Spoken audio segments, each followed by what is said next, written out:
Hello Ashwini, hello Mohit, Sanjana.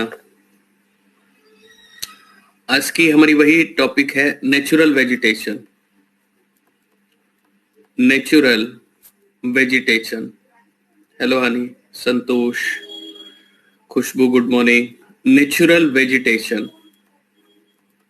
आज हमने आधे घंटे लेट क्लास स्टार्ट की है। Natural vegetation. Akanksha hello, Janvi.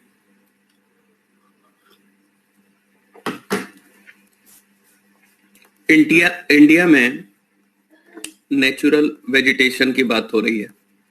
We are talking about natural vegetation in India. Hello Nidhi, Suraj, good morning.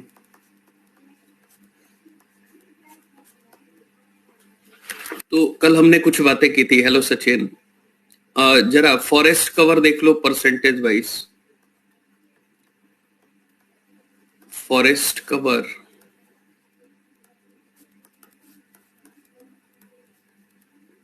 Percentage wise, प्रतिशत के हिसाब से जो फॉरेस्ट कवर की स्थिति दिखाई दे रही है सरकारी आंकड़ों में, तो उसको एक बार देख लेते हैं। ये रैंकिंग वाइज है, मतलब वनाच्छादित क्षेत्र है ना।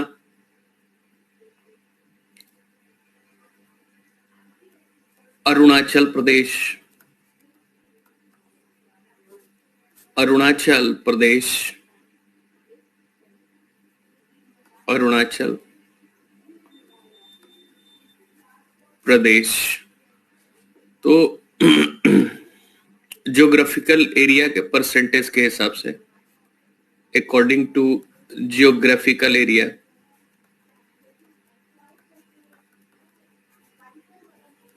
अकॉर्डिंग टू ज्योग्राफिकल एरिया है ना। तो बेसिकली अगर देखोगे तो लगभग 81% के आसपास दिखेगा, है ना।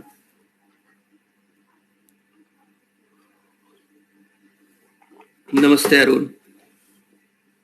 अरुणाचल प्रदेश में लगभग 81% दिखता है ना। और लगभग है ये आंकड़े। आंध्र प्रदेश में क्या इसको भी जानना पड़ता है क्या? Is there any need to know these percentage wise classification? इसलिए क्योंकि कई बार क्या करते हैं ना कि वो इन राज्यों को लिख के और बोलते हैं कि भाई इसको सीक्वेंस में रखिए, है ना। मतलब कौन अधिक है घटते या बढ़ते क्रम में इनको लिखिए। तो थोड़ा सा एक आंकड़ा चाहिए, और मतलब इतना नहीं याद करना है, एक लमसम आंकड़े रखना है ना। ठीक है। अरुणाचल प्रदेश, फिर असम लिख लो। असम लगभग 36% इसका ज्योग्राफिकल एरिया वनों से घिरा हुआ है। फिर बिहार लिख लो, लगभग 38%, लगभग आंकड़े हैं ये। 38% बिहार के अंदर में ये वाली स्थिति दिखाई दे रही है। पांचवी पोजीशन पे छत्तीसगढ़, लगभग 41%।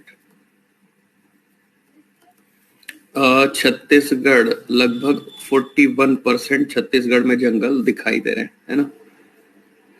ये आंकड़े इसलिए हैं कि लमसम आपको एक आइडिया लगेगा, है ना, कि what is the forest cover according to government documents.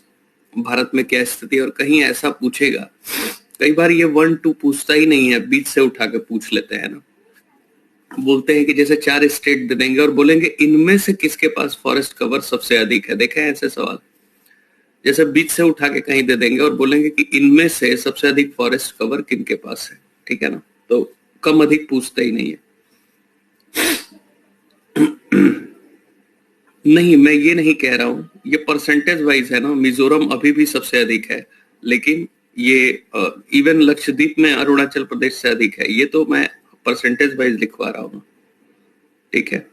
चंदन अनेक अलग अलग राज्यों के, हाँ, आंध्र प्रदेश में इतना कम है। आंध्र प्रदेश में इतना कम है, लगभग 17% के आसपास। ठीक है। All right. Next, 6th। अब ये वहां की स्पेशलिटी दिखाई दे रही है ना। स्टेट के एरिया वाइज है ये, मतलब टोटल स्टेट है और उसके एरिया वाइज हम बात कर रहे हैं, ठीक है। दिल्ली में लगभग 12%, दिल्ली में लगभग 12% के आसपास ये आंकड़ा दिखाई दे रहा है, ठीक है। दिल्ली में लगभग 12% के आसपास, हेलो शोभा, ये आंकड़ा दिखाई दे रहा है। और 7वीं पोजीशन पे गोवा लगभग 60%। गोवा अपनी इसी वनस्पतियों के लिए और अपनी बीचेस के लिए जाना जाता है। लगभग यहाँ पे जो बीचेस हैं वो बड़ा ही फेमस है, और यहाँ का थोड़ा यूरोपियन कल्चर। गोवा में अगर कोई यूपी बिहार से गया है परंपरागत क्षेत्रों से, तो उसे लगेगा कि संस्कृति विरुद्ध कार्य हो रहे हैं और भ्रष्ट हो चुकी है गोवा। तो कैसीनोस चलते हैं, डिस्कोथेक्स चलते हैं, पब्स चलते हैं, राइट, क्रिश्चियनिटी जाते हैं, ठीक है। और यहाँ Portuguese, French, mixed European influence दिखाई देता है ना, राइट। ठीक है। तो गोवा में 60% जो है फॉरेस्टेशन दिखाई देता है, और गुजरात में लगभग 8%। गुजरात में लगभग 8% ही केवल फॉरेस्ट कवर दिखाई देता है। तो एक इंटरेस्टिंग है ये, है ना, एक इंटरेस्टिंग डेटा है जिसको लमसम आंकड़े याद रखने हैं। जैसे मैं कह रहा हूं कि आपको एकदम एग्जैक्टली ना याद हो कि 17% या 81%, ये टाइम बर्बादी है। आप एक बिहार वाला स्पेसिफिक याद कर लो जो स्टेट आपको देना है। दूसरी बात, कम अधिक वाला याद कर लो, और इसके लमसम आंकड़े आप क्या करोगे, एक याद रखोगे, है ना। जो एक होता है ना कि अच्छा ये वाला स्टेट कम है, ये वाला अधिक है, एग्जैक्टली याद करने की जरूरत नहीं है। जैसे गुजरात कहीं रहेगा ना कि यार यहाँ कम है, आंध्रा में कम है, दिल्ली में कम है ना, गोवा में अधिक है, ऐसे याद करके, ठीक है।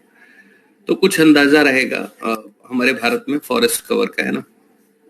हरियाणा में तो है तो लगभग 3.64%, लेकिन हम इसको लिखेंगे लगभग 4% के आसपास, ठीक है।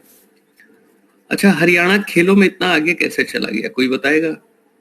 क्योंकि यहाँ सरकारी नौकरियों के लिए लोग खेल में आते थे, है ना। ये बहुत पिछड़ा क्षेत्र था हरियाणा, है ना। हाँ, हाईएस्ट में मिजोरम ही दिखाई देगा, ठीक है। हाँ, बताया था ना मैंने, गवर्नमेंट जॉब्स के चक्कर में यहाँ पे लोग खेलते थे और इसी चक्कर में आगे निकल गए। आसान होता है ना entry, if you are a state level player then it's easy to enter in the games, है ना, राइट। हाँ, फिजिकली भी फिट है लोग, और फिजिकली भी फिट हैं। आपने देखा होगा पंजाब हरियाणा के लोग फिजिकली फिट हैं और थोड़े से तगड़े दिखाई देते हैं। कोई रीजन आप बताएंगे? स्पोर्ट्स कोटा होता है। जो पंजाब हरियाणा के लोग होते हैं वो तगड़े से दिखाई देते हैं, मतलब फिजिक उजिक बहुत तगड़ी होती है, टफ रफ टफ दिखाई देते हैं।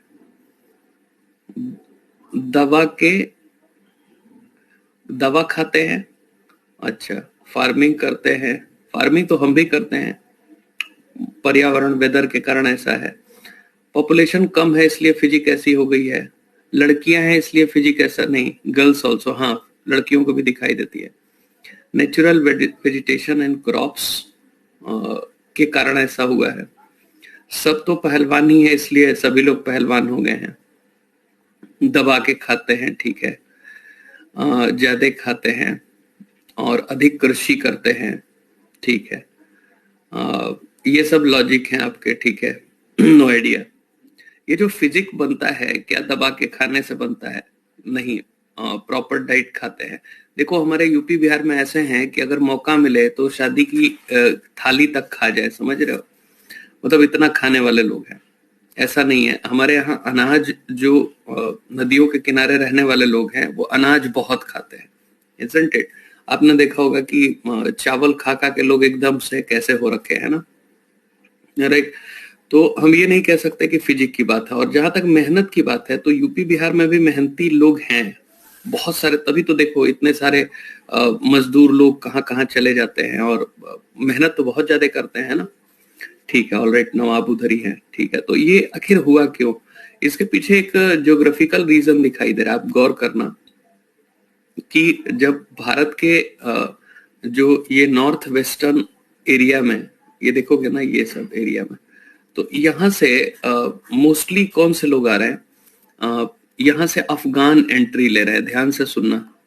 और ये जो भारत का बेल्ट है ना, चाहे अफगान हो, चाहे ग्रीक हो, चाहे कोई भी हो, हूण हो, हुणाज हो, सबसे पहले वो एंट्री कहाँ से ले रहे हैं भारत में? पंजाब हरियाणा से, हाँ या नहीं? सबसे पहले वो पंजाब हरियाणा से एंट्री ले रहे हैं। जितने भी फॉरेनर्स हैं, सबसे पहले वो कहां से एंट्री ले रहे हैं? पंजाब हरियाणा से। इसका मतलब कि पंजाब हरियाणा में वो रुकेंगे क्या? क्या लग रहा है? इनका ये परमानेंट होम जैसा होगा क्या? परमानेंट अराइवल होता रहेगा इनका। अब पहले के जमाने में जब परमानेंट अराइवल के लिए आते थे, है ना, हाँ, जब परमानेंट अराइवल के लिए आते, बता रहा हूं अभी सब, अभी फॉरेस्ट कवर पे आ रहा हूं, तो यहाँ पे रुकते थे, तो यहाँ पे उनकी अपनी फैमिली बनेगी। और उन्हीं फैमिलीज में से क्या था? उन्हीं फैमिलीज में से जिन बच्चों का जन्म हुआ, तो ये लोग जो आते थे ना, आप आज भी इनकी देखोगे, जैसे ग्रीक लोगों की या आज भी अफगान लोगों की जो पर्सनालिटी देखोगे, वो बिल्कुल मैच कर जाएगी हरियाणा और पंजाब के लोगों से, हाँ या नहीं? कई बार विदेशों में पंजाब और पंजाबी लोगों को खास करके, क्योंकि वो बियर्ड्स रखते हैं, कई बार वो अफगानी समझ लिए जाते हैं। ऑल राइट, कई बार उनको अफगानी समझ के उनके ऊपर अटैक कर दिया जाता है। ऑल राइट, कई बार ऐसा दिखता है ना? ऑल राइट, समझे? तो यहाँ पे वो जो फर्टिलिटी रीजन हो गया है ना, फिजिक उससे नहीं बनी है, फिजिक नेचुरल बिल्ट है, मतलब वो इस क्षेत्र में विदेशियों का आगमन ज्यादा हुआ है, ठीक है, इसलिए इनकी फिजिक लंबे चौड़े दिखाई देंगे मोस्टली। अब कहोगे कि सर कुछ लोग तो छोटे भी दिखाई देते हैं, जो ओरिजिनल वाले दिखाई देंगे ना, हाँ, जो ओरिजिनल वाले दिखाई देंगे, जो लोकल लोग हैं वहां के, वो थोड़े बेहतर दिखाई देंगे। कुछ लोग कन्वर्टेड भी हैं। जो आप जरा चले जाओ, जो सिखों का गांव हो या जो जाटों का क्षेत्र हो, चले जाओ आप उधर, देखोगे आपकी कितना फिजिकली वो स्ट्रांग दिखाई देंगे, है ना? और हम चाहे जितना खा लें, समझ गए, हाँ, जेनेटिक रीजन हो गया, राइट, हम चाहे जितना खा लें, है ना, उसका फर्क नहीं पड़ेगा। अब मैं कह रहा हूँ कि दिन रात खाते रहो तो क्या बन जाओगे वैसी फिजिक और पर्सनालिटी के? नहीं, वो थोड़े से इसी वजह से उनकी फिजिकल फिटनेस स्ट्रांग होती है, स्पोर्टी नेचर के होते हैं, ठीक है, ऑल राइट, और थोड़ी रफ टफ वो होते हैं, ठीक है। यहाँ के मजदूर वैसे नहीं होते हैं, वो काम तो करते हैं लेकिन फिजिकल फिटनेस उनकी ठीक नहीं होती है, बीमार भी भारी मात्रा में पड़ते हैं, आपने देखा होगा, है ना? वो मजबूरी में काम करते हैं। इवन मैंने देखा है कि 60-70% मजदूर ड्रिंक करके काम करते हैं, ड्रिंक करके, पता नहीं आपने गौर किया है या नहीं, है ना? ड्रिंक करके ज्यादा काम करते हैं, है ना? मैंने कई बार, जैसे मैं किसी से काम करवा रहा हूँ, है ना, तो मैं देखता हूँ कि एक ही काम को वो मतलब घंटों घंटों करते रह जाते हैं ना। तो एक ने वो खा लिया था, भांग खा के काम कर रहा था, समझे, रह रह के थोड़ा सा खा ले रहा था और एक ही सामान उठा रहा था, रख रहा था। मैंने पूछा कि भाई ये क्या कर रहे हो तुम 1 घंटे से? तो कह रहा है कि कोई मुझे रोके नहीं है ना, कितना भी समझा रहे थे मान ही नहीं रहा था। उसको मैंने कहा अच्छा तुम पैसा लेके जाओ, ठीक है, पिंड छोड़ो मेरा। कह रहा नहीं पैसा लेके जाएंगे नहीं, आज तक मैंने बेईमानी किसी से नहीं की है ना। हाँ राइट, ठीक बात है, हाँ ठीक, सही बात है खुशबू, राइट। तो ये बात है। तो आओ देखते हैं, हरियाणा 4%, हिमाचल प्रदेश में लगभग 27%, हिमाचल लगभग 27%, हिमाचल में लगभग 27% के आसपास दिखाई देता है। जम्मू एंड कश्मीर में लगभग 10%, जम्मू एंड कश्मीर में लगभग 10% के आसपास ये दिखाई देता है। और जो नेशनल एलिजिबिलिटी टेस्ट है ये, या जैसे जूनियर रिसर्च फेलो, देखो इसमें ऐसा होता है, जो ये NET है और ये JRF है और इसी में एक होता है SRF। तो ऐसा होता है कि UGC जो होती है, यूनिवर्सिटी ग्रांट कमीशन, अब मान लो अगर आपको यूनिवर्सिटी में या कॉलेज में टीचर बनना है, तो जैसे B.Ed चाहिए ना टीचर बनने के लिए, चाहिए होता है ना, बीएड बीटीसी चाहिए होता है ना एलिमेंट्री एजुकेशन में बनने के लिए, वैसे ही यूजीसी नेट का एग्जाम लेता है। अब देखो कैसे होता है, जब नेट का एग्जाम लेगा यूजीसी, तो अब ये जेआरएफ और नेट मिलेगा कैसे? अगर जनरल एक ट्रेंड बता रहा हूं मैं, अगर आपका 50% से ऊपर है मार्क्स, तो आपको नेट अलॉट हो जाता है, ठीक है। और नियर अबाउट अगर आपका 75% या उससे ऊपर है तो जेआरएफ मिलता है ना। नेट में क्या होता है और जेआरएफ में क्या होता है, वही फर्क है जो पीसीएस और आईएएस में है। नेट वालों को सबसे मतलब एक ये बेसिक वरीयता है ना, this is a basic standard to go ahead with your teaching career, है ना। टीचिंग कैरियर कॉलेज में, यूनिवर्सिटीज में तो अभी लाखों की संख्या में नेट क्वालिफायर है। जेआरएफ थोड़ा ठीक होता है क्योंकि यहाँ पे आपको 3 से 5 साल का वक्त मिलता है अपने रिसर्च को करने के लिए, अपने रिसर्च को करने के लिए, और यहाँ पे अच्छी स्टाइपेंड मिलती है। कोई अच्छी यूनिवर्सिटी में अगर आपका जेआरएफ में एनरोल्ड हो गया, ठीक है, तो आपको लगभग हो सकता है कि 50,000 भी मिल जाए। 30 से 50,000 की रेंज होती है हर महीने, 3 से 5 साल तक मिलेगा, है ना। CSIR से आप वैज्ञानिक संस्थानों में जाओगे, है ना, ठीक है, ऑल राइट। ये नॉर्मल वाला है, मतलब जैसे जेआरएफ हो गए मैथ से और फिजिक्स से और हिस्ट्री से, ऑल राइट, या नेट हो गए। CSIR से आप वैज्ञानिक संस्थानों में जाके रिसर्च करते हो। जब ये रिसर्च कंप्लीट कर लोगे तो आपको डॉक्टर की उपाधि मिलेगी, देखा है आपने। तो क्या आप पकड़ के लोगों को सुई लगाना शुरू कर दोगे? नहीं, है ना, ठीक है। हाँ ठीक है, तो इसका मतलब ये है कि अब जब 75% से ऊपर मिल गया तो अपने आप जेआरएफ हो गया, मतलब बहुत अच्छे मार्क्स हैं अगर इतने हैं तो, ऑलराइट, ठीक है। तो आपको डॉक्टर की उपाधि लगेगी और कतई आप सुई नहीं लगाएंगे, अपने सब्जेक्ट के एक्सपर्ट हो गए हैं, है ना।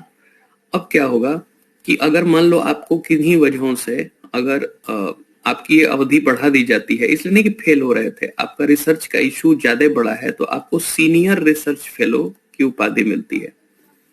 सीनियर रिसर्च फेलो की उपाधि मिलती है। वो अवधि मतलब 4 साल, 5 साल, 8 साल भी हो सकती है। आपके पैसे भी बढ़ जाते हैं, जो स्टाइपेंड होता है वो भी बढ़ जाता है, और एसआरएफ करने वालों को एक तरीके से गारंटी ही होती है कि इनको जॉब पक्का मिलेगी as a lecturer, as a university teacher है, कॉलेज टीचर, है ना। तो इनकी जॉब की एश्योरिटी बढ़ जाती है, लेकिन इनको 8 से 10 साल वक्त देना पड़ता है। क्लियर हो गया? नहीं समझे? तो ये टीचिंग कैरियर के लिए बड़ा ही लेंदी प्रोसेस है ये, और इसमें बड़ा वक्त लगता है, ठीक है।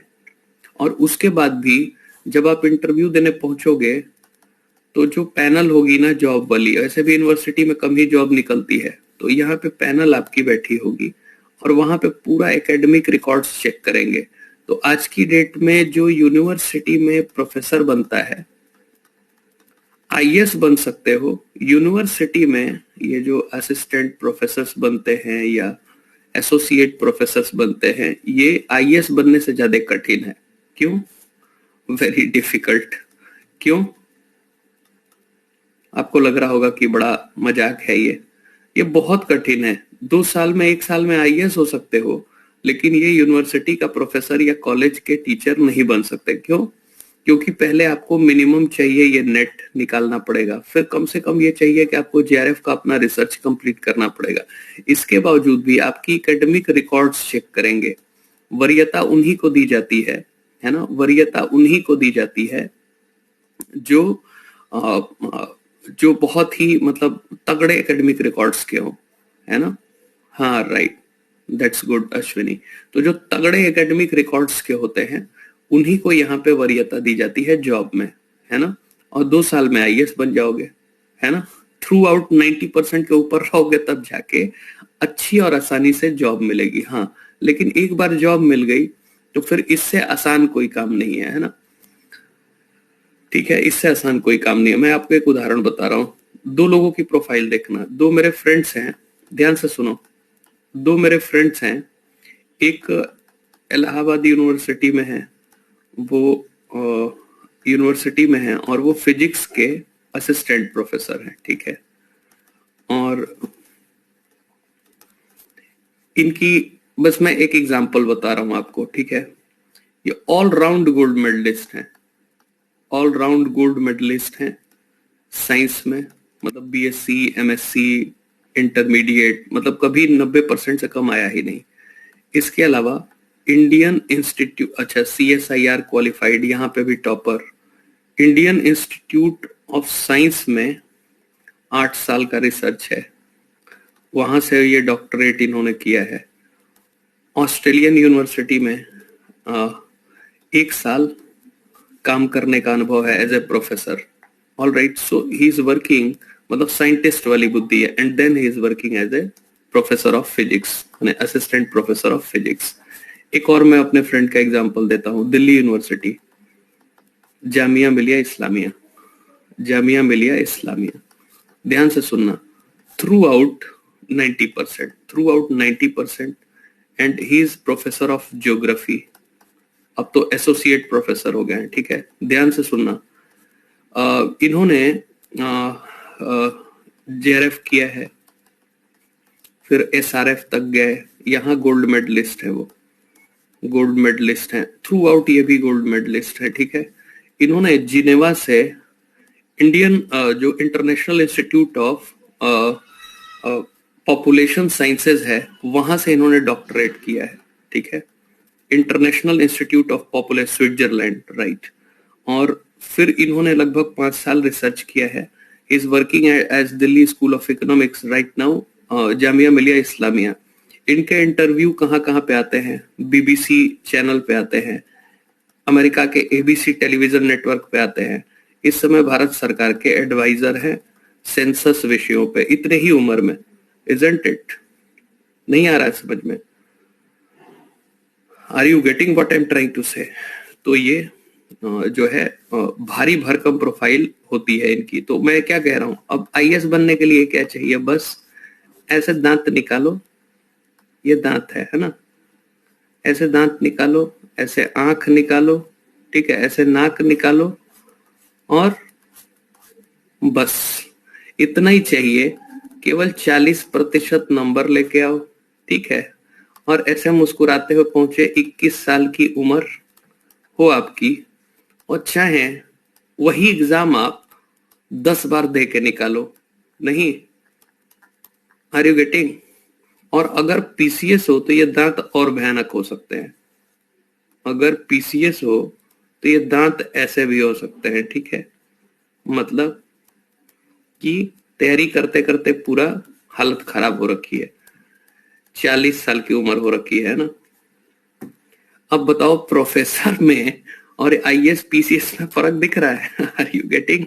हालांकि अधिकार अधिक हैं, लेकिन अगर एकेडमिक क्वालिफिकेशन की बात करोगे तो मोस्टली IAS PCS आउटडेटेड होते हैं। एकेडमिक क्वालिफिकेशन की बात करें तो समझ गए?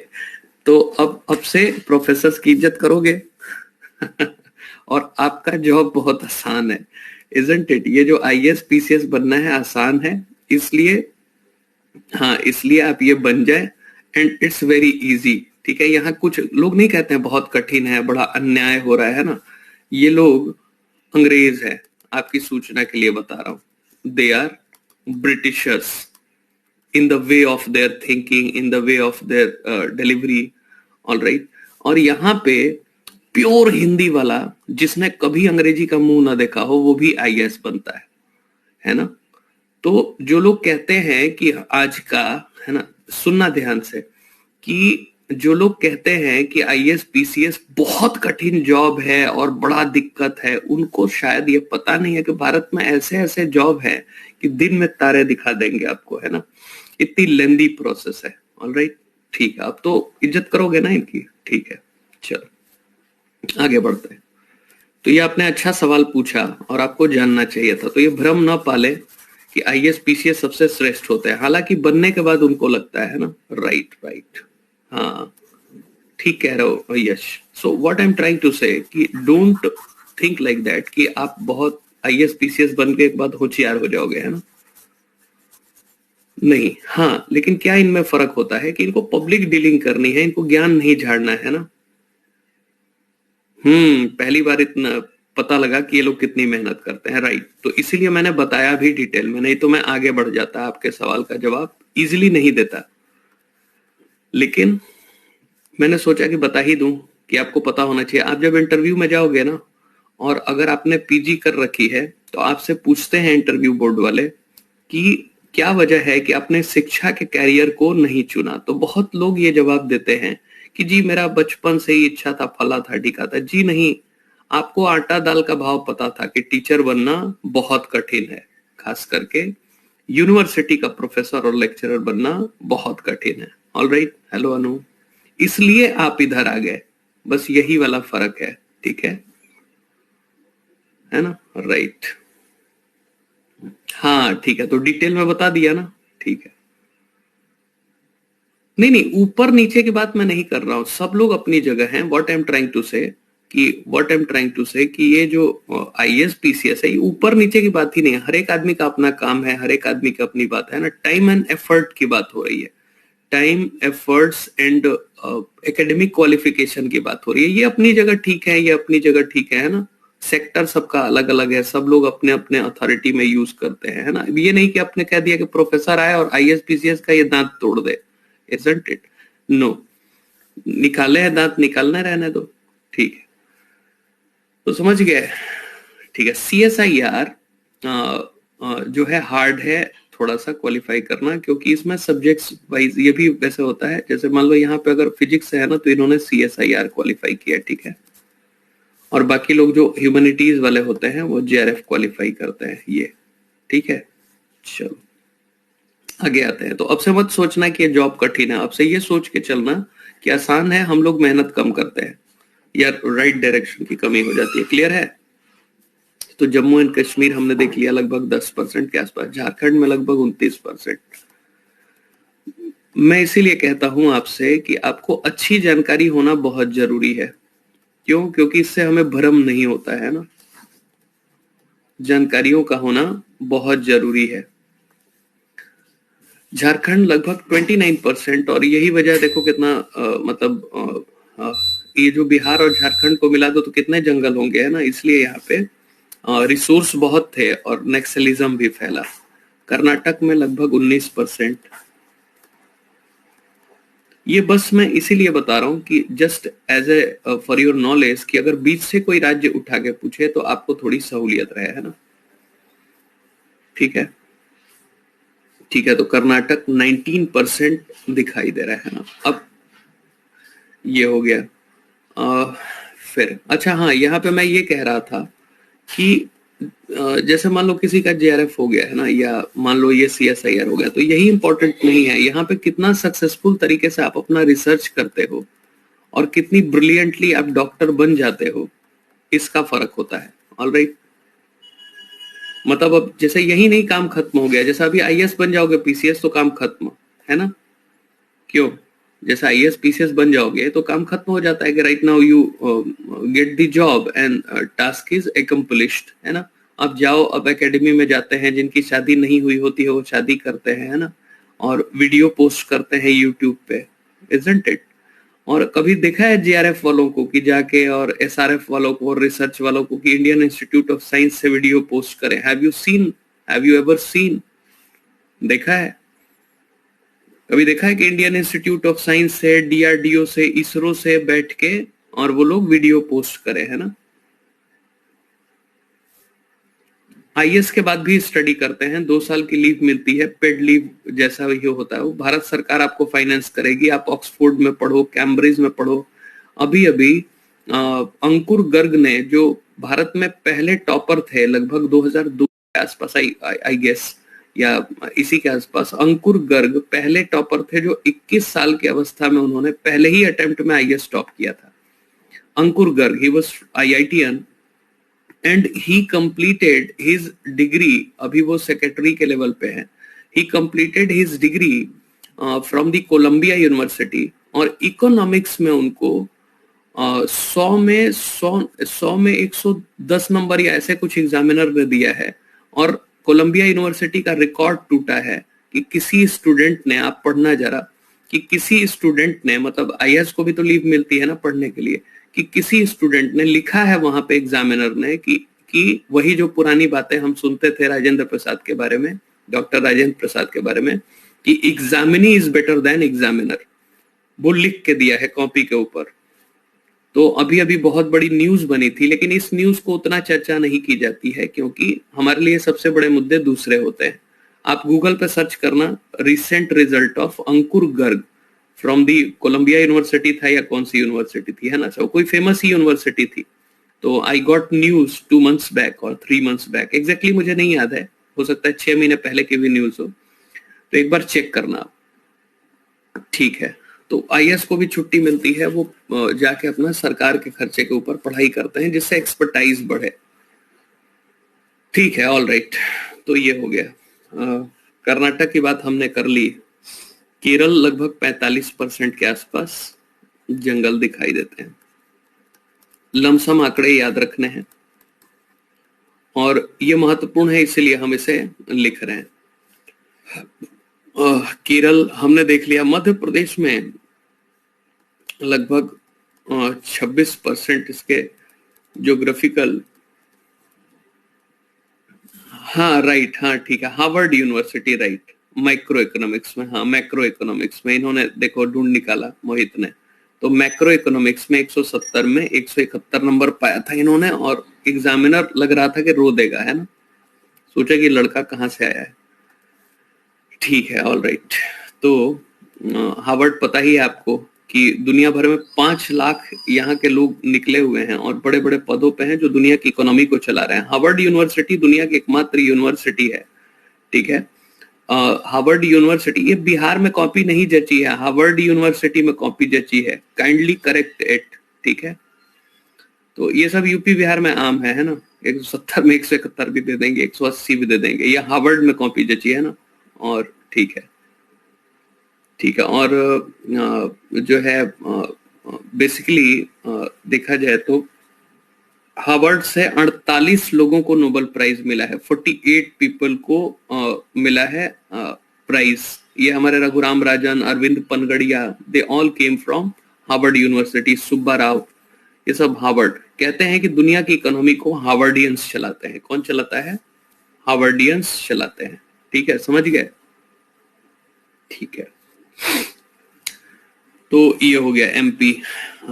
लक्षद्वीप में देखो लगभग 85% के आसपास कोरल रीफ है, आपको पता ही है कि प्रवाल भित्तियां हैं यहाँ पे, और लगभग 85% लक्षद्वीप का इससे घिरा हुआ है ना। हाँ,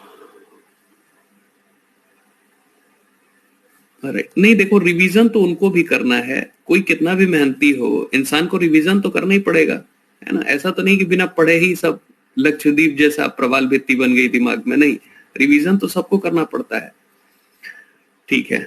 लक्षद्वीप रिवीजन का तो कोई इलाज नहीं है। कोई कोई अगर ये सोचे कि बिना रिवीजन के लोग पढ़ लेते हैं तो गलत बात है ना। 11% के आसपास पुडुचेरी में लगभग 11% के आसपास ये वाली फीचर दिखाई देती है। एवरेज स्तर पे हम जरूर थोड़ा भूल जाते हैं, दैट इज ट्रू, ऐसा है। तो जो लोग अपने को तेज 30 मार्क का समझते हो 10-20 MCQ लगा के, उनको ये सब जानकारियां सुनाएं ताकि वो धरातल पे उतरें आकाश मार्ग छोड़ के, ठीक है।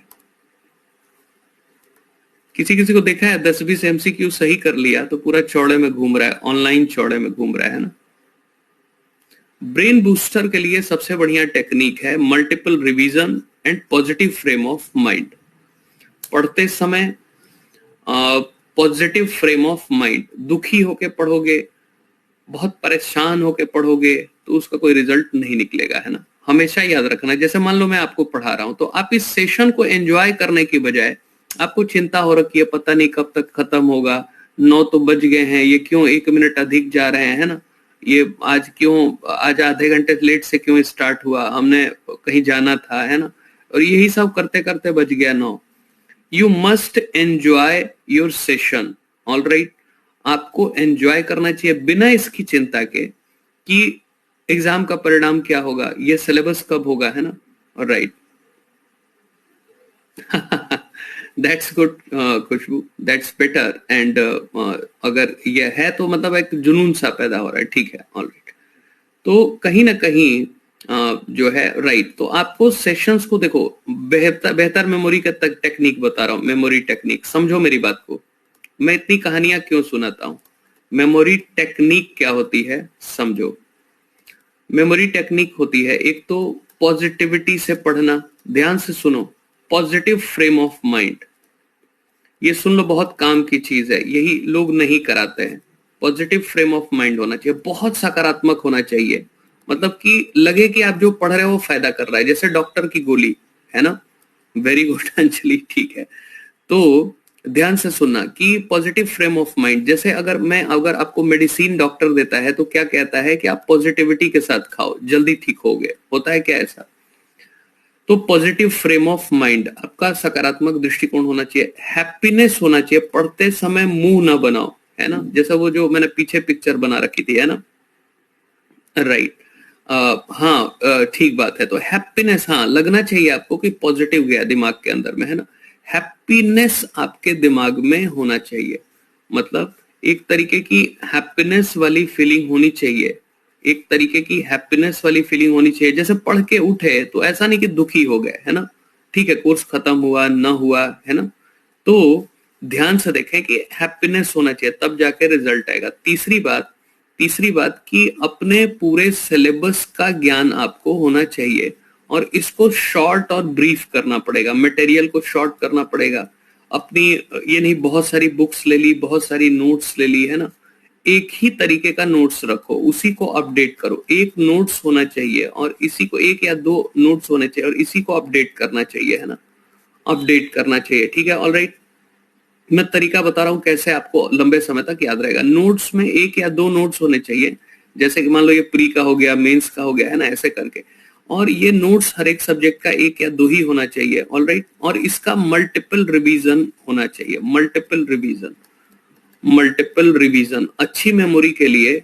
मल्टीपल रिवीजन, और लिख कर याद करें, राइट करें, है ना, लिख कर याद करें। जिनको मेमोरी की थोड़ी दिक्कत है वो लिख कर याद करें, ऑलराइट। लिख कर याद करने से क्या होगा, आपकी प्रैक्टिस बनेगी, बार बार लिखने से वो याद हो जाएगा, है ना, ठीक है। पांचवी बात कि इसको व्यवहार में प्रयोग करें। जैसे आपको कोई ज्ञान हो गया है, ध्यान से सुनना, if you know something then use it. अगर आपको अंग्रेजी सीखनी है, अगर आपको जीएस का प्रयोग करना है, जैसे आज आपने फार्म बिल पढ़ा, है ना, ठीक है, आज आपने फार्म बिल पढ़ा, तो जिसको मन आए पकड़ के चाटो, है ना, मतलब अगर आपको लग रहा है कि आपका दोस्त है, घर में लोग हैं, तो उनको पकड़ पकड़ के बताओ कि ये फार्म बिल ये है, फार्म बिल ये है ना। आप वो कितना भी बुरा माने कोई, है ना, कोई दबाव में जाए, है ना, कोई कहे कि पागल हो गए हो, लेकिन फिर भी आप उसको पागलपना दिखाओ। जब तक एक्सप्रेस नहीं करोगे तब तक लॉन्ग मेमोरी नहीं बनेगी। समझ गया मेरी बात, है ना, ऑलराइट। तो अगर आपको, अच्छा, एक और अंतिम बात कि हम जो है इमेजिनेशन का सहारा लें। जैसे कोई कॉन्सेप्ट पढ़ रहे हो तो हम उसमें एक होता है ना कि इमेजिनरी एलिमेंट्स डालने की कोशिश करें। इमेजिनेशन बोलते हैं कल्पना, कल्पनाशीलता का प्रयोग करें, उसमें कुछ घटनाएं जोड़ें, इंसिडेंट जोड़ें, कोई फोटोग्राफ्स जोड़ें, इंसिडेंट्स हो, घटनाएं हो, स्टोरी हो। इससे क्या होता है कि हमें लंबे समय तक कॉन्सेप्ट्स याद रहते हैं, हाँ या नहीं, ठीक है। हाँ, कोई बात नहीं, कोई डांट दे कोई नहीं, है ना, कोई नहीं, धोखे में बता दो, है नहीं, जैसे कोई कह रहा ना कि इधर आओ नई बात बताते हैं, फिर से वही बता दिया, है ना। भागेंगे ही ना लोग आपसे, क्या फर्क पड़ेगा, सिलेक्शन तो हो जाएगा, क्यों, ऑलराइट। तो अब ये सारी टेक्निक लगाओगे तो हम, हमारे जैसे एवरेज लोगों के लिए ये टेक्निक रामबाण होती है। और आइंस्टीन भी आपकी सूचना के लिए एवरेज ही इंसान थे, यही सब करके दुनिया के सबसे महान वैज्ञानिक बन गए, है ना, ऑलराइट। मेरी बात समझ रहे हो? तो अगर आपने ये वाला दृष्टिकोण अपना लिया तो आपका काम हो गया। ध्यान से सुनना, ठीक है, ये, और जितना संभव हो सके हेल्पिंग मोड में हो। जैसे मान लो आपसे कोई कह रहा है कि जी हमें कोई चीज बता दो, हमें तैयारी नहीं आती है, तो हमने अपने जबान पे फेविकोल लगा लिया, है ना, नहीं समझ रहे हो, ऑलराइट। डेटा कैसे याद करें? डेटा तभी याद होगा जबकि आपको कॉन्सेप्ट याद होगा, जैसे आपको अकबर के बारे में पता ही नहीं है, तो अकबर ने दीने इलाही बनाई थी कि इलाहे दीन किया था, क्या पता, उसका कोई मतलब ही नहीं है, इजंट इट? अकबर खुद मनसबदार था कि उसने मनसबदारी चलाई थी, है ना? हाँ, राइट राइट, दैट्स गुड, ऐसे ही करना पड़ेगा Khushboo, right. So what I am trying to say कि हेल्पिंग माइंडसेट होना चाहिए। जैसे आपसे कोई कह रहा है कि मुझे बता दो, कोई जूनियर है, कोई आपका दोस्त है, कलीग है, कैसे तैयारी करें, तो आप जबान पे फेविकोल लगा के मुस्कुरा रहे हो कि अब आया ऊंट पहाड़ के नीचे, अब इसका घमंड चूर चूर कर देंगे हम, है ना? तो ये दिमाग खराब करता है आपका। हेल्पिंग नेचर बढ़ेगा तो मेमोरी की ताकत बढ़ती है, ठीक है? इसीलिए आपने देखा होगा कि जो लोग बुद्धिमान से दिखते हैं उनका शेयरिंग अप्रोच होता है, हाँ या नहीं? शेयरिंग, नहीं समझे? All right. जैसे आपको टीचर्स क्यों विद्वान दिखते हैं? टीचर्स क्यों विद्वान होते हैं? क्योंकि वो शेयर कर रहे हैं, ऑल राइट। उनका हेल्पिंग नेचर है, वो शेयर कर रहे हैं अपने ज्ञान को। जितना शेयर करोगे उतना ही बढ़ता जाएगा, है ना? निगेटिविटी से बचना है, ये दिमाग खराब कर देगा आपका, है ना? ठीक है, ऑल राइट। तो मुझे लग रहा है कि अब सटीक आपको जानकारी लग गई है ना? ठीक है, आते हैं इन राज्यों के ऊपर। तो ये जो आंकड़े मैं बता रहा हूं आपको, ये जानने बहुत जरूरी हैं, क्योंकि ये एग्जाम में पूछ लेता है। महाराष्ट्र में 2 सीएम भिड़ने वाले हैं, और पहले वाले सीएम कह रहे हैं महाराष्ट्र के कि हम दूसरे वाले सीएम को घुसने नहीं देंगे, कोई हमारी राज्य से जॉब ले नहीं जा सकता है, ठीक है? वो घेर के खड़े हैं सीमा के बाउंड्री पे। और यूपी वाले सीएम कह रहे हैं कि भले कुछ हो ना हो, बॉलीवुड तो अब यूपी में ही चलेगा, ठीक है? तो ये हो गया महाराष्ट्र में 17% फॉरेस्ट कवर है। मैं सोच रहा था कि बॉलीवुड लाने की क्या जरूरत है, बस सारी तो चीजें हैं ही, नेता लोग अपना एक्टिंग शुरू कर ही दिए हैं, तो कोई दिक्कत है ही नहीं। मणिपुर में लगभग 77%। इस समय हमारे यूपी के सीएम भारत भ्रमण पे निकले हुए हैं और ये हालत है। खैर, तो मणिपुर में 77%। किसी की बारात जा रही थी यूपी में, और यूपी के सीएम ने कहा था कि 100 ही लोग आएंगे, और जब रोकने गई पुलिस तो पुलिस को पीट दिया गया, है ना? मतलब बाराती इतने ज्यादा खुश थे कि उन्होंने पीट पीट के भगा दिया। खैर, तो 77% जो है मणिपुर में फॉरेस्ट कवर दिखाई दे रहा है। मेघालय में लगभग 77%।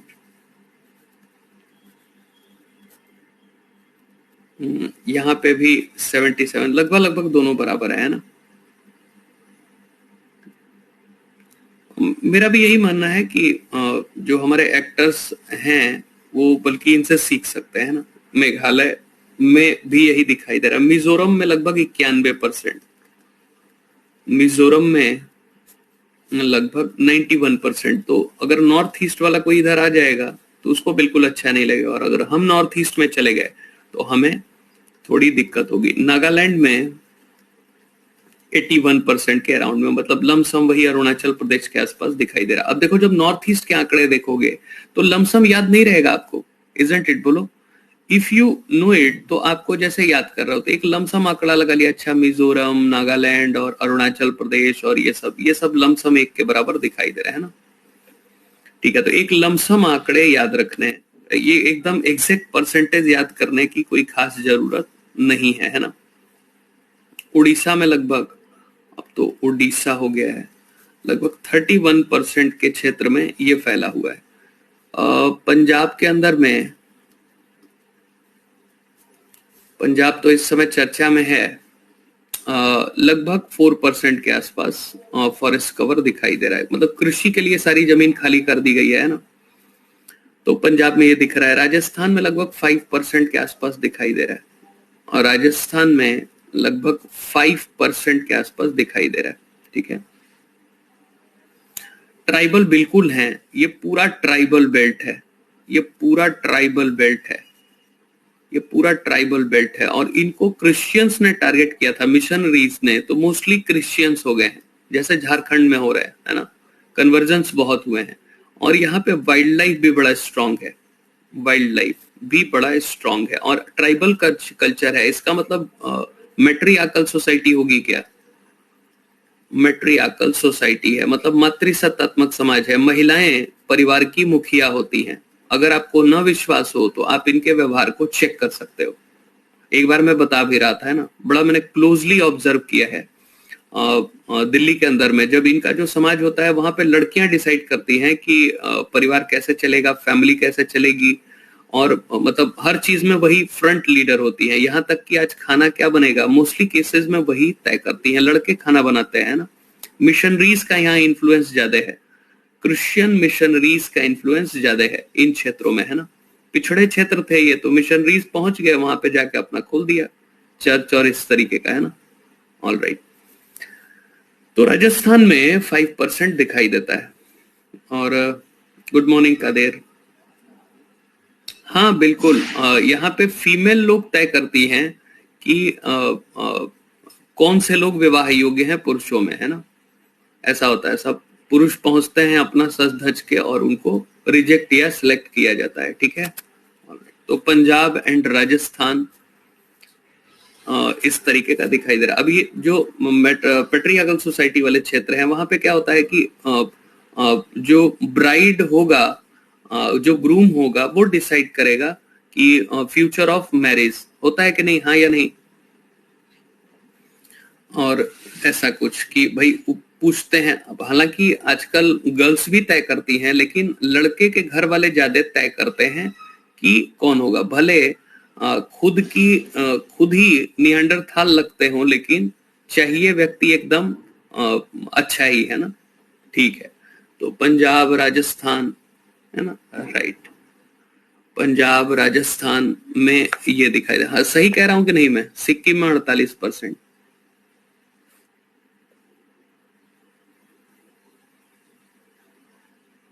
राइट, तो ऐसा है।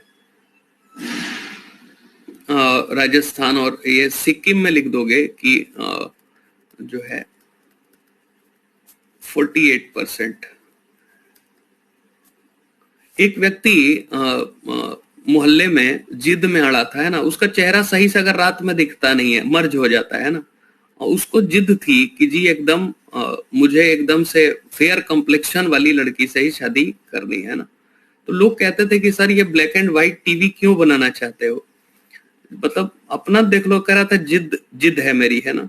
तो अब बताओ इसका क्या करें। तो समवेयर मतलब ये थोड़ा सा है। और वो और इसी बीच में वो क्लर्क बन गया, समझ रहे हो। तब तो अपर हैंड में आ गया, इसी बीच में बैंक में वो क्लर्क बन गया, समझ गए। नॉर्थ ईस्ट का कल्चरल सोशल इन्फ्लुएंस सेंटर क्यों नहीं है? नॉर्थ ईस्ट में इसलिए नहीं है क्योंकि वो डिस्कनेक्ट हो जाता है। अगर भारत के मैप में देखो, है ना, बिल्कुल 100%। और आज उसे बहुत अफसोस होता है क्योंकि अगल बगल में बिल्कुल ही मतलब पूरी दुनिया उन्हें ही देखती है जब वो गुजरते हैं, तो है ना। एक दिन कह रहा था मेरे से कि बताओ फालतू हमने इस तरीके की मैरिज कर ली कि मुझे लोग देख ही नहीं पाते हैं और इधर ही देखते रहते हैं। ठीक है, तो मिसमैच हो गया ना। ये लोग मतलब क्या कहते होंगे। और आजकल तो वो वीडियो वाला जमाना है, आपने देखा होगा कि वो वीडियो बना के डाल दिया यूट्यूब पे, है ना, कि ये देखिए जोड़ी। ठीक है, सो समवेयर अनमैच्ड हो गया। ठीक है, ये भी खतरे हैं। ठीक है, तो खैर मतलब मुझे लगता है कि ऐसा नहीं करना चाहिए। ये सब बस मेल डोमिनेंस है। अब वो लोगों को रिजेक्ट और सेलेक्ट करता था, है ना। जब क्लर्क बन गया तो वो रोज कहता था आज मैंने इनको रिजेक्ट किया। लगभग 100 लोगों को रिजेक्ट करने के बाद उसने उसने शादी की अपनी। खैर, अब वो अलग बात है कि वो पूरे समाज में ही रिजेक्टेड है। राजस्थान, सिक्किम, ठीक है। और तो इस तरीके का है मसला। देखो, नॉर्थ ईस्ट में कल्चरल सेंटर इसलिए नहीं है कि वो ज्योग्राफिकली डिस्कनेक्टेड है, ट्राइबल बेल्ट है, तो वहां पे शिक्षा उक्षा बाद में आई। और कहीं ना कहीं चीन का इन्फ्लुएंस है अरुणाचल और सिक्किम और इन क्षेत्रों में, तो कहीं ना कहीं सेपरेटिज्म की भावना है। जैसे मणिपुर में नागालैंड को लेके, तो वहां पे वो सेंटर विकसित नहीं हो पाए। ठीक है, ऊपर से वो आप देखोगे कि पूरा वो हॉलीवुड के गाने ही सुनते हैं, इंग्लिश उनकी फाइन है। आप देखोगे पूरा मतलब वो एक अलग रेंज पे चलते हैं ना। पूरा वेस्टर्न फैशन सेंस दिखाई देता है उनका। Have you ever seen it? वो वेस्टर्न जो पूरा कल्चरल उनका सिनेरियो है वैसा दिखाई देता है। कहने को ट्राइब है आजकल वो, लेकिन वो वेस्टर्न जोन में चले गए हैं ना। जो लोकल लोग हैं, जो नए बच्चे हैं, थोड़े वेस्टर्न हो गए हैं ना। सूरज ने अभी तक देखा नहीं है, आपको जरूर देखना चाहिए, है ना। निधि की रूममेट ही वही थी, नॉर्थ ईस्ट की लड़की, ठीक है, ऑल राइट। हाँ ठीक है, वो जितना कर लेंगे हमसे तो बिल्कुल नहीं होगा, राइट, सही कह रहे हो। एक व्यक्ति मुझे मिला था, कह रहा था मैं पर्दे को भी पहन सकता हूं, है ना। नॉर्थ ईस्ट वाला एक व्यक्ति कह रहा था कि मैं पर्दे को भी पहन सकता हूं। तो अब बताओ ये ऐसा कौन करेगा हमारे यहाँ। तमिलनाडु में 18% है ना, तमिलनाडु में 18%। बहुत मिलते रहते थे हम लोग, रहते थे तो कपड़ा बना के, मतलब पर्दा लपेट के नहीं घूमेंगे राहुल, कपड़ा बना के पहनेंगे, है ना, पर्दा आउटफिट, है ना। ये सोच रहे पर्दा लपेट के चल देंगे, नहीं। त्रिपुरा में लगभग 76%, त्रिपुरा में लगभग 76%। बिल्कुल इसको अन्यथा ना ले, ये कोई मेयरली फैक्चुअल डिटेल नहीं है, बहुत सवाल पूछे गए हैं इसके ऊपर। इसी में से कोई राज्य उठा के और आपसे पूछ लेंगे कि इसमें से सबसे अधिक किसके पास है या कम किसके पास है forest. Right now forest is very very important, ठीक है। उत्तर प्रदेश, पता नहीं क्या होगा इस उत्तर प्रदेश का, केवल 6% फॉरेस्ट कवर है। और हमने ऊपर से कुंभ आता रहता है तो कटवा ही देते हैं, है ना।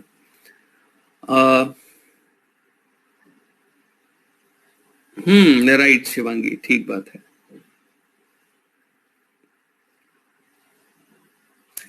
राइट, तो बड़ा दिक्कत होती है उनको। जैसे हम लोग पहली बार आए थे जब दिल्ली के अंदर में, तो हम तो जानते नहीं थे कि ऐसा भी कोई भारत में कल्चर है। और जब हम उनको देखते थे तो ऐसे करके जैसे कि एलियन देख लिया हो, है ना। उनको बहुत शिकायत रहती है हम नॉर्थ इंडियन से कि we are treating them like as aliens. भीड़ लगा के खड़े हो गए और ऐसे बैठ के देख रहे हैं ना, और उनको थोड़ा ऑड फीलिंग होती है ना। एक्स्ट्रा अटेंशन आप दे रहे हो, या भाई वो अपनी जिंदगी में, है ना, आपने तो देखा नहीं, अजूबा है आपके लिए। तो ये बात है। तो उत्तर प्रदेश हो गया। वेस्ट बंगाल में लगभग 15% दिखाई देता है, 15%। वेस्ट बंगाल में लगभग 15%। इवन असम वाले उतना नहीं दिखेंगे, जो अरुणाचल वाले दिखेंगे। अरुणाचल वाले थोड़े थोड़े जापानीज टाइप के लगते हैं, जापानीज या कोरियंस टाइप के। और ये मणिपुर, नागालैंड, त्रिपुरा वाले चाइनीज टाइप के लगते हैं, है ना, चाइनीज टाइप के। सिक्किम वाले भी थोड़े चाइनीज टाइप के लगते हैं, राइट। नागा लोग जो हैं नागालैंड के, राइट।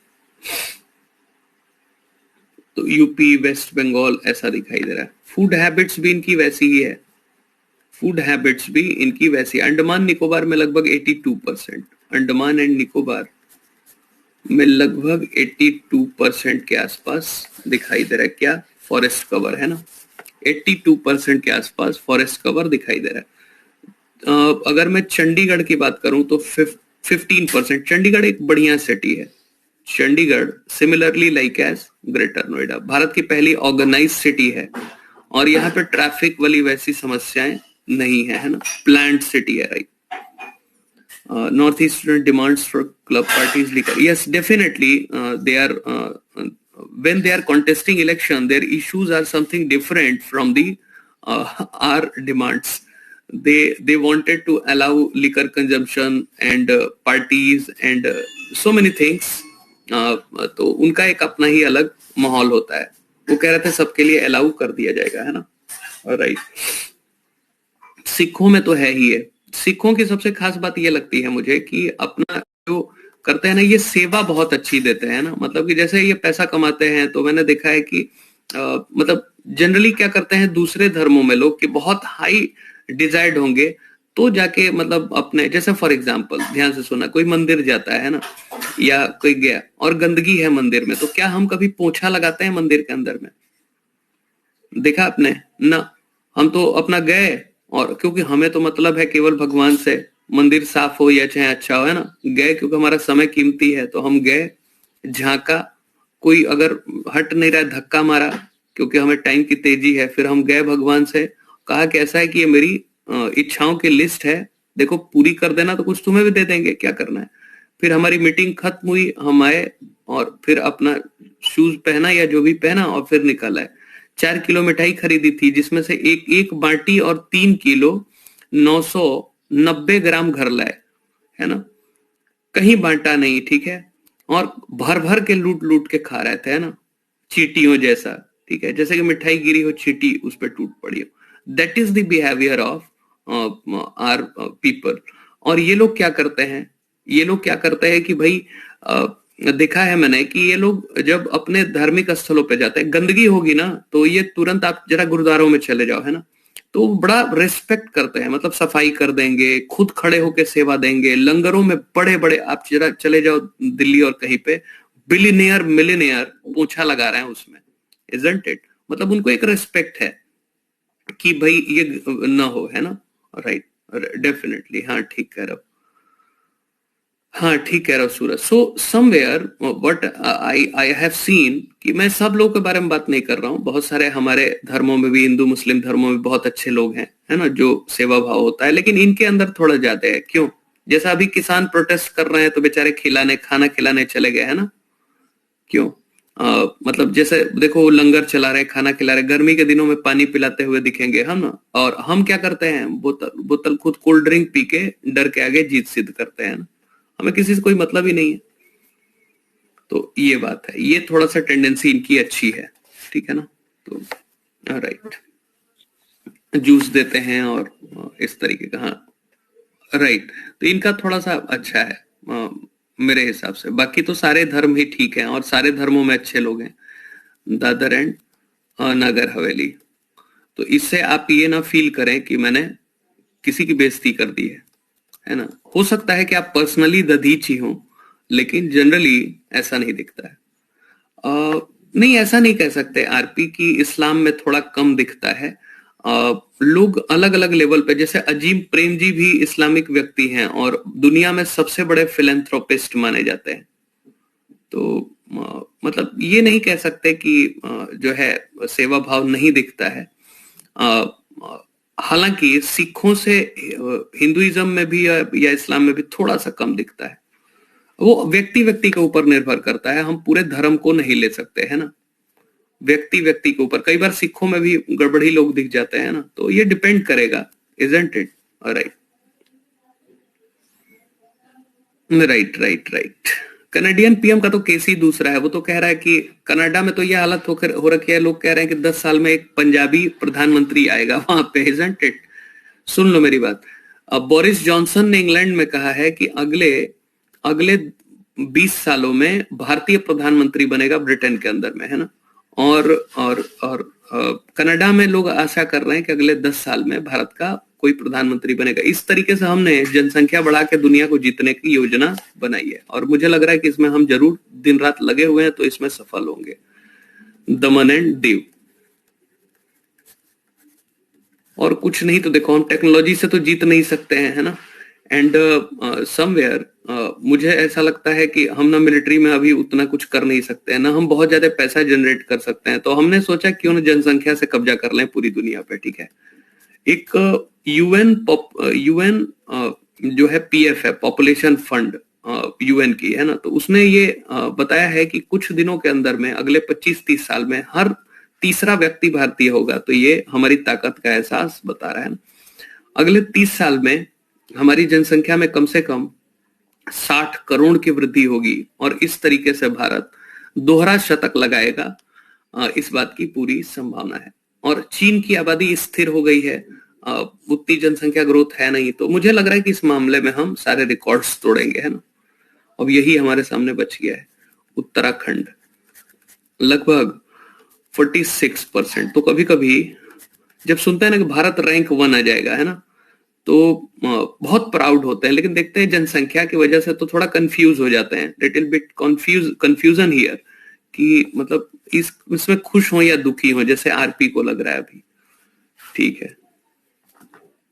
तो ये सब आंकड़े ऐसे हैं कि थोड़ा डरावने हो जाते हैं ना। राइट, ठीक है। ये 247 के बाद डिक्रीज होगा, तो ये आज के लोग कह रहे हैं ना, तो उनकी जो फर्टिलिटी है तो वैसे ही गिर जाएगी। नहीं समझ रहे हो? मतलब आज का व्यक्ति कह रहा है कि 2047 में जनसंख्या गिरेगी, तो ये अपने बारे में कह रहा है ना वो, ठीक है। और जो 2047 का व्यक्ति होगा वो तो ऐसा नहीं मानता है, इजंट इट? क्यों? तो इस हिसाब से ये लॉजिक ठीक है मेरा। ठीक है, तो लक्ष्य आज के लोगों ने बनाया है, कल के लोगों ने नहीं, इसलिए मुझे कम ही संभावना इसमें लग रही है। ठीक है, तो अच्छा, इसमें भी कहीं कहीं ये जो मैंग्रोव फॉरेस्ट है, इसमें मैंने कुछ सवाल ऐसे देखे है ना। ठीक है, हमने मैंग्रोव फॉरेस्ट में कुछ ऐसे सवाल देखे कि नीचे के राज्यों को भी पूछ लिया गया है ना, जैसे वेस्ट बंगाल, उड़ीसा, वेस्ट बंगाल या गुजरात, या इस तरीके से जो राज्य थे, वेस्ट बंगाल, गुजरात हमने किया था ना। तो इसमें और भी कुछ राज्यों को पूछ लेते हैं, जैसे उड़ीसा या इस तरीके का आपके सामने दिखाई देगा है ना, गुजरात या अंडमान निकोबार, मैंने बताया था अंडमान एंड निकोबार है ना, गुजरात, वेस्ट बंगाल, ये रैंक वाइज बताई थी मैंने, है ना। कभी कभी क्या करते हैं कि वो जो है प्लेसेस पूछ लेते हैं यहाँ से। सुंदरबन वाला क्षेत्र आपको पता है, सुंदरबन वाला क्षेत्र पता है, ये बड़ा ही फेमस है रॉयल टाइगर ऑफ बंगाल के लिए, या यहाँ पे एक तरीके से सुंदरी ट्री होती है जो फर्नीचर के लिए जानी जाती है ना। जो सुंदरी ट्री होती है ये फर्नीचर के लिए बड़ा ही अच्छी मानी जाती है, सुंदरी ट्री, और फर्नीचर इंडस्ट्री में बड़ा ही अच्छी मानी जाती है फर्नीचर। और सबसे खास बात है कि यहाँ पे जो टाइगर है ना यहाँ का, ये एक अलग ही इसकी लुक आती है, रॉयल टाइगर ऑफ बंगाल कहते हैं ना, रॉयल टाइगर है ये, धारीदार सा दिखता है ना। ऑल राइट, तो सुंदरी वृक्ष पाए जाते हैं सुंदरबन डेल्टा कहते हैं इसे। डेल्टा मतलब वही त्रिभुजाकार आकृति होती है सुंदरबन के डेल्टा में, वेस्ट बंगाल के अंदर में, ठीक है। गुजरात में गल्फ ऑफ खंबात और run of Kutch, run of Kutch, Kutch का रन सुना है, इसी को लेके पाकिस्तान के साथ हमारी लड़ाई भी हो चुकी है। कीचड़ वाला क्षेत्र है ये, है ना, समझ रहे हो? राइट, बंगाल टाइगर हम कई बार सौरव गांगुली को भी कहते हैं, और कई बार हमने बंगाल टाइगर अपने को कहता था विलेजली। तो रन ऑफ कच्छ इसी कीचड़ के लिए, इसी कीचड़ के लिए सरक्रीक एक स्थान है, इसी के लिए लड़ भिड़ गए थे भारत और पाकिस्तान। और एक है गल्फ ऑफ खंबात। हाँ, पूरा ही बताऊंगा मैं Khushboo, I will explain you entire national park, important animals, trees, पूरा फीचर बताऊंगा मैं, और वो भी मैप के थ्रू हम देखेंगे, और उसमें इंपॉर्टेंट बायोस्फीयर रिजर्व्स क्या हैं ये सारा कुछ देखेंगे। अभी बैच स्टार्ट होने वाली है, और ये मोस्ट प्रोबेबली 17 दिसंबर से स्टार्ट हो जाएगी, है ना। पूरा वो एनवायरमेंट इकोलॉजी वाली सेक्शन, तो एनवायरमेंट और इकोलॉजी वाली जो सेक्शन है ज्योग्राफी की, तो इसको हम स्टार्ट करेंगे, और ये पूरा ही तरीके से हम पढ़ेंगे, एक एक चीजें, इंटरनेशनल ट्रीटी और सारी कुछ, है ना, भारत में क्या क्या लॉज बने हुए हैं ना। ठीक है, नहीं, 5 दिसंबर से तो कॉन्टिनेंट चलेगा ना, 5 दिसंबर से तो महाद्वीप है, और मैं एनवायरमेंट इकोलॉजी की बात कर रहा हूं। ये नया बैच आपको शो होना शुरू हो जाएगा। अब साइंस टेक वाला दिख रहा होगा, जो हमारी लगभग 20 दिन की एक क्लास है, तो अब साइंस टेक वाला दिख रहा होगा, है ना। तो वो तो वर्ल्ड ज्योग्राफी है, मैं एनवायरमेंट इकोलॉजी की बात कर रहा हूँ भारत के सेंस में, है ना। ठीक है, देखा होगा आपने, और अब साइंस टेक वाला शो कर रहा होगा, अभी तक नहीं शो कर रहा था, है ना। ठीक है, ऑल राइट। तो रन ऑफ कच्छ और gulf of Khambhat, gulf of Khambhat. तो देखो, इस बात से आप एश्योर्ड रहो कि आपको हर एक जो भी चीज आप जानते हो सिलेबस के अंदर में, और नहीं भी जानते हो, है ना, फिजिकल जो है फिजिकल पीछे हमने कुछ किया हुआ है हनी, और फिर से वो रिपीट होगा। जैसे आपने देखा होगा कि हमने फिजिकल में कुछ हिस्से अभी करेंगे वर्ल्ड ज्योग्राफी में जब हम कॉन्टिनेंट्स करेंगे, और कुछ हमने पीछे कर रखे हैं, फिर से वो रिपीट होगा तो कर लेना, ठीक है। और अभी इंडिया वाले में हमने फिजिकल जैसे हमने सॉइल किया, रिवर्स किए, है ना, हिमालयन जोन किया, देखा आपने वो सब सारी क्लासेस। हो सकता है उस समय तक आपने ज्वाइन ना किया हो, या ज्वाइन किया हो तो फिर से रिपीट होगा तो कर लेना, है ना। वो हमने किया हुआ था पीछे में, याद है किसी को? खंभात की खाड़ी कहते हैं इसे। हाँ, नहीं किया कोई बात नहीं, जब स्टार्ट होगा तो कर लेना, या पुरानी वीडियो एक बार देख लेना अगर खाली समय हो तो। अभी तो खाली समय कम ही मिल रहा होगा क्योंकि क्लासेस बहुत हैं, फिर अपना भी काम है, तो जब रिपीट होगा तो कर लेना, है ना। इसमें पोल करें, नहीं मुझे लग रहा है कि याद है लोगों को, है ना, राइट। हाँ ठीक है, कोई बात नहीं, उसको आगे स्टार्ट होगा तो कर लेना, ठीक है। तो अंडमान निकोबार वाला भी क्षेत्र जो है एक फेमस है। ये सब तो आइलैंड ही है, Andaman island and Andaman island. पता ही आपको लगभग 204 आइलैंड्स हैं अंडमान में, है ना। Andaman island and Nicobar island. Nicobar में भी लगभग 19 के आसपास आइलैंड है ना। निकोबार आइलैंड बता दूंगा ये भी मैं, है ना, भारत में कितने द्वीप हैं क्या है, ठीक है, राइट। तो ये अंडमान निकोबार की स्थिति दिखाई दे, कई बार पूछ लेते हैं कि ये क्षेत्र कहाँ के हैं, है ना। और भी देखोगे तो अगर मैं कहूं कि उड़ीसा वाला क्षेत्र देखो, उड़ीसा, ऑल राइट, ठीक है ठीक है, ठीक है, ऑल राइट शिवांगी। तो आप पढ़ते रहो, बहुत फिल्टर करके नॉलेज मिलती रहेगी। और जब एक ही चीज देखो, एक होता है कि टेम्परामेंट गेट कर लेना है, जैसे हम होता है ना कि कंपेटिबिलिटी मैच कर लेते हैं, जब जब आपको ये लगने लगेगा कि अच्छा मैचअप हो गया है ना, तो हो जाएगा ठीक। आप ये जानना चाहते हो कि डेजर्ट क्या है और कीचड़, कुछ में डेजर्ट है और कीचड़, हाँ राइट, ठीक है, तो वो भी पढ़ लेंगे, पढ़ेंगे सारी चीजें। उड़ीसा में देखो जो हमारे क्षेत्र है, महानदी और भीतर कनिका, एग्जाम में पूछ लेते हैं, जो महानदी वाला क्षेत्र है उड़ीसा में, और जिसपे हीराकुद डैम भी बनी हुई है ना महानदी के ऊपर, और भीतर कनिका, है ना। अब पूछ तो रहे हैं लेकिन समझ में नहीं आ रहा है। अंडमान में बताऊंगा मैं, ये पूरा आइलैंड करेंगे, लगभग ये मानो कि 204 के आसपास आइलैंड है अंडमान में, और निकोबार में लगभग 19 है, 19 और 204 बताऊंगा मैं पूरा आइलैंड, ठीक है। तो वहां से भी सवाल पूछे जाते हैं। तो महानदी और भीतर कनिका का क्षेत्र, महानदी और भीतर कनिका का क्षेत्र उड़ीसा के अंदर में, ऑल राइट, राइट। ये जो है एक तरीके से किस ओर गिरेगी ये महानदी, कहाँ जाएगी महानदी, किधर की ओर गिरेगी, बे ऑफ बंगाल में क्या अरेबियन सी में, पढ़ाया मैंने बड़ा डिटेल। नदियों का तंत्र याद है आपको? नदियों का तंत्र याद है?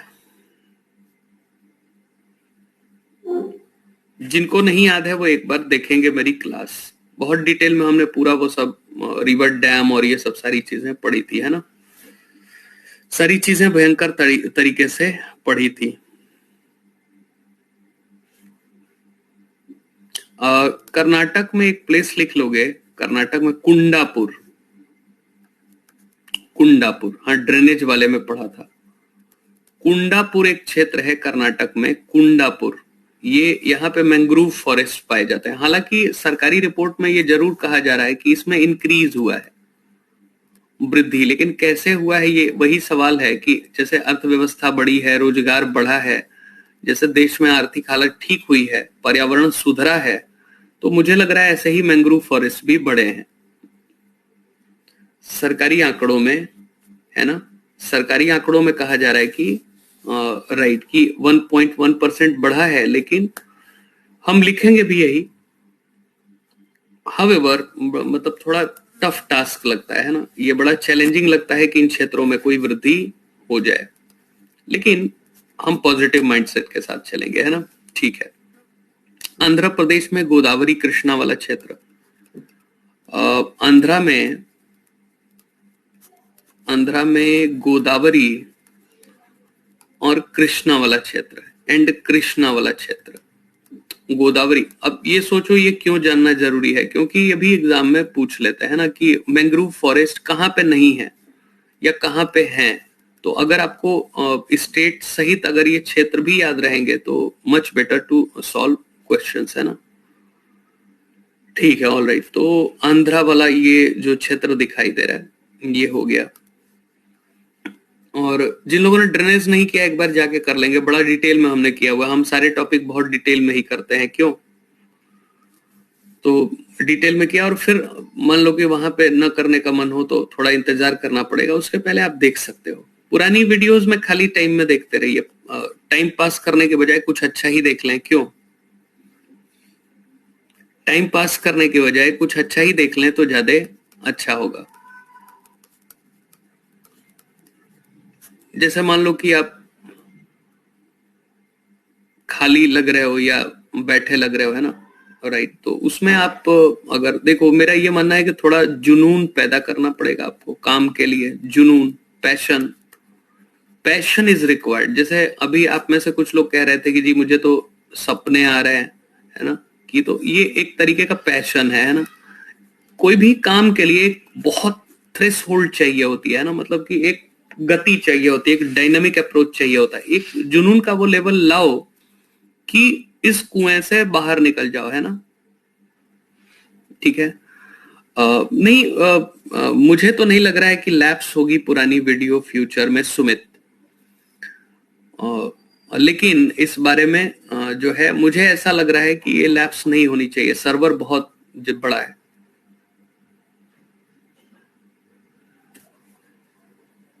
ठीक है, समझ गए। एक प्लेस है मुथुपेट, ये ऐसा लग रहा है मुथु का पेट, है ना। मुथुपेट एक ये स्थान है और इसको आप याद रख सकते हो, तमिलनाडु में ये, है ना। राइट, सब्सक्रिप्शन ही नहीं रहेगा तो वीडियो अब क्या देखोगे फिर? ये तो वही हाल कर दिया। कह रहे हो कि स्कूल में नाम ही नहीं लिखा है और स्कूल में एंट्री चाहिए। नहीं, बिना सब्सक्रिप्शन के नहीं देख सकते हो, है ना। क्लियर है? तो याद रखेंगे। महाराष्ट्र में अचरा रत्नागिरी, है ना। महाराष्ट्र में अचरा एक प्लेस है, रत्नागिरी, और रत्नागिरी की पहाड़ियां भी हैं इधर, है ना। अचरा रत्नागिरी, ठीक है। तो सब्सक्रिप्शन पीरियड तक तो उपलब्ध रहेगा, है ना, और उसको आप मल्टीपल टाइम्स में देख सकते हो। केरल में वेम्बनाद एक प्लेस है, यहाँ पे एक झील भी है केरल में, एक वेम्बनाद प्लेस है जहां पे ये मैंग्रोव फॉरेस्ट दिखाई देते हैं। वेम्बनाद एक प्लेस है।